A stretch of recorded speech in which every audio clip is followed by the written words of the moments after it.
Hello and welcome to Distance Learning. Today we're going to talk a little bit about focal length and point of view. Those of you who had me in 152, you are going to get a review focal length video. Secret, it actually was always the 153 video. I just grabbed it and gave it to you in 152 because I thought it was good. So go ahead and go watch that. If you watched it before, review it. It won't hurt you, I promise. So that'll go into a little bit of the technical aspects of focal length, how focal length is going to affect sort of the relationship between objects. The big takeaway is that if you change focal length without changing camera position, the actual relationship of the objects in the frame does not change. If you change camera position, right, then the relationship between the objects in the frame is going to change. So if you're like, oh, I want to, get these things to line up a little bit differently, changing your focal length, zooming in, whatever, isn't going to do anything for that. Changing your focal length without moving your camera is just exactly like cropping in post-production, right? If you had an infinity resolution sensor, you would only need one very, very wide focal length, and you could just crop in as much as you want, and that would be the same. But right, when we're actually taking pictures, we're moving around, we're getting closer, we're getting like farther away. In an effort to change the way that these objects in front of us relate, that's not us changing our focal length, that's us changing our camera position. Okay, anyway, go watch the video. It's good, I promise. So I'm going to go ahead and talk a little bit about focal length, like in the wild, in real life. We'll look at some photographers then who have used different focal lengths. Content warning, there's some naked people, right? I feel like, naked people, you just need to like accept that, right? Like it's just naked people all over the place, constantly naked. And there's a Russian mafia guy roughing up one of his compatriots. But, so yeah, those are the two things I was going to try and remember to mention. So what does focal length do? So depending on what your focal length is, a wide angle, right? That's a low number, so like 24 millimeters, right? That is going to show you more of the scene in front of you. So it gets used all the time in real estate photography, right? You're like, oh, hey, I want to go look at this exciting, very cheap apartment. And you go look at the listing, and you're like, wow, it's huge. And you get there and it's like, wow, it is not huge at all. That, my friends, is a wide angle lens, right? So it gives you a bigger field of view.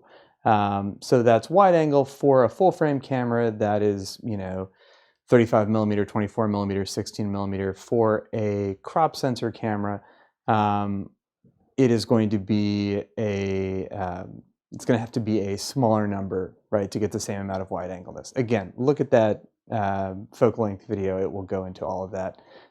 Ditto the handout. There's a lovely handout that goes along with that video that you should all also check out that will get into that sort of focal length and sensor size thing in more detail. I'm not going to do it here because I just ain't. So that's wide angle, right? Gives you a big field of view. I think we're all kind of familiar with that, right? If you have a zoom lens, right, you zoom out one way, you can see more stuff, right? You zoom in another way, you can see less stuff. So when you are zoomed out, that's wide angle. Normal, quote unquote, is obviously halfway between wide angle and telephoto. Normal is around 50 millimeters for a full frame sensor.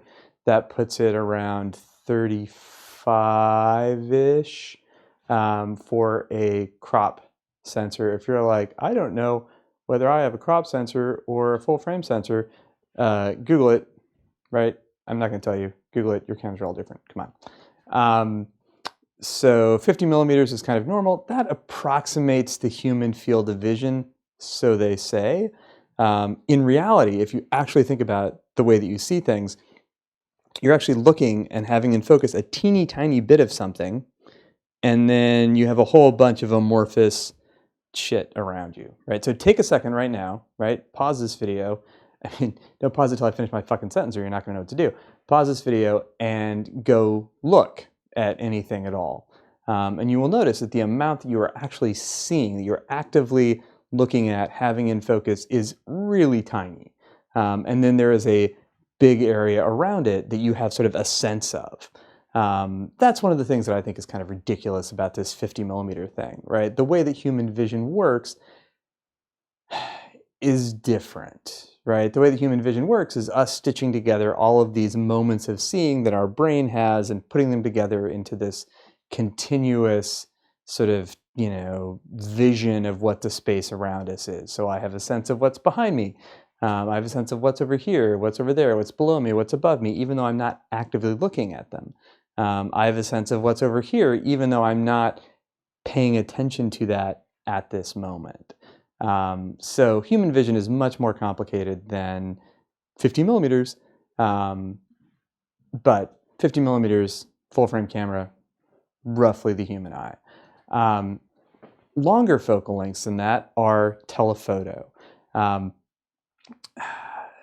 People will get really angry with you if you say that that's a zoom, right? Because they'll be like, it's not zoom. Zoom just means it changes.